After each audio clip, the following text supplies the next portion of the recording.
Good afternoon, I'm Gary Brode. We have been hearing and seeing fire trucks and the sirens coming up and down, and every time we do, you start to get some goosebumps because you're concerned that another fire may have started. Very light snow. I want to make a snowball so I could throw it at my photographer, but just falling right, trying today. We're live in Nashville. Gary Brode, WBZ this morning. Well, we talked to guests staying at both resorts here on Hampton Beach. They tell us they were told about none of this, and they want to know why. Chris, I honestly could hear about 3 words of what you just said. It is so loud over here. Every time a new duck boat passes by, it is deafening. There's been another shakeup with President Trump's legal team. The explosion happened directly behind me. If you take a look here on the second floor, you can see some of those windows now boarded up. It's very fitting. We're talking about coffee at 5 in the morning, but that proposed Starbucks would go directly behind me. While police were negotiating with the man, a barn behind the home blew up. The worst of it was right here on Main Street. This afternoon, investigators trying to figure out what sparked this massive fire, which burned 3 homes in Chelsea. Crews were still there today putting out hot spots. WBZ's Nick Giovanni reports. Waves of people coming in and out, some taking bus shuttles to their homes to quickly get some supplies, others going in early, trying to get what little sleep they can. Tom Brady says he feels really good, which is always great to hear when your quarterback is going into his 19th season. David, the 82-year-old victim, tells me he and his wife were leaving this candy shop.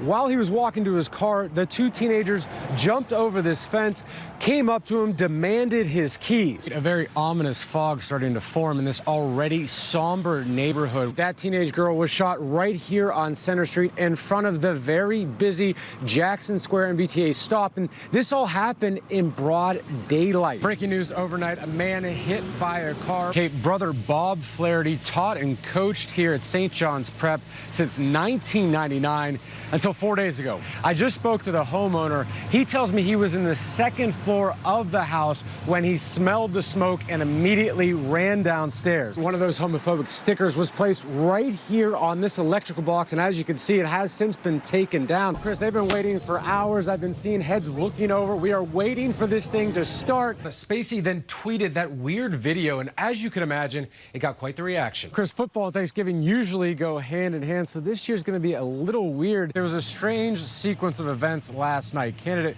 Lori Trahan went to the podium, addressed her supporters, and seemed to say that she had already won the race. Both the truck driver and Jen were here waiting at the light on O'Brien Highway, both going right. As they both did, that's when Jen hit that driver's tire. A smile put on their face, that ice cream making a really, really bad situation just a little bit better. Hey, good morning, Chris. Yeah, Van Ness yesterday was lined with fans who erupted when the team showed up with the World Series title in hand. Currently giving chest compressions to a person who was just brought out of the water. This is one of the worst homes we've seen in this neighborhood. As we kind of pan over here, you can see that explosion apart right behind that basketball hoop there. That home is completely off its axis. Okay, Chris, as you can see, that car remains inside that building. So anyone who's ever parked on the street in the city probably had a little bit of anxiety. For a decade, Joe Cullen and his family made a lot of memories in their Dorchester home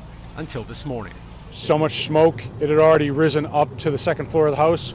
That smell woke Cullen up. His wife and 9-year-old daughter are on vacation, but Cullen's parental instincts still kicked in, and he ran through the home looking for his daughter. She's a little kid, she's 9.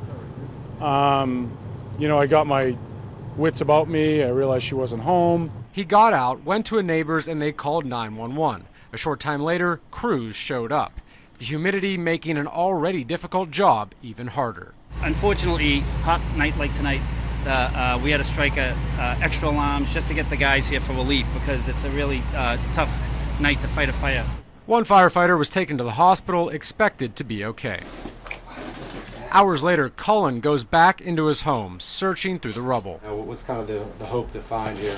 Probably that hard drive, just because it has 10 years worth of pictures. Most of his family's belongings now ash. Very little remains. This is something from my wife's side of the family. It's very sad. I'm going to have to tell her. Obviously, that's going to be really tough for her.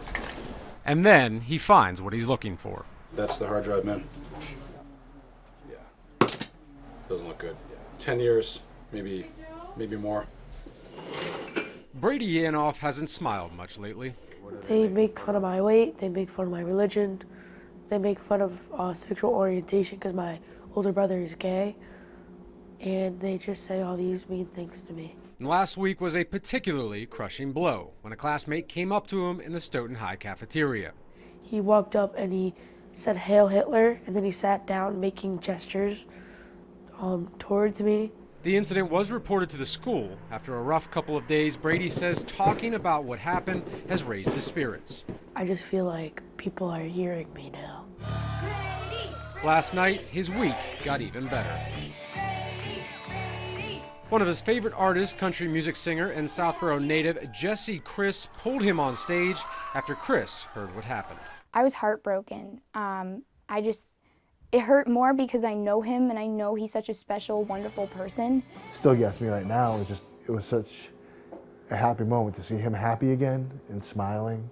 A perfect night in the spotlight for a boy who spent too long in a dark place.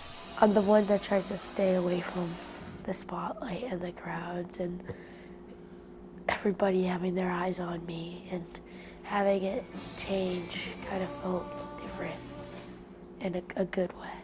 Give it up for Brady!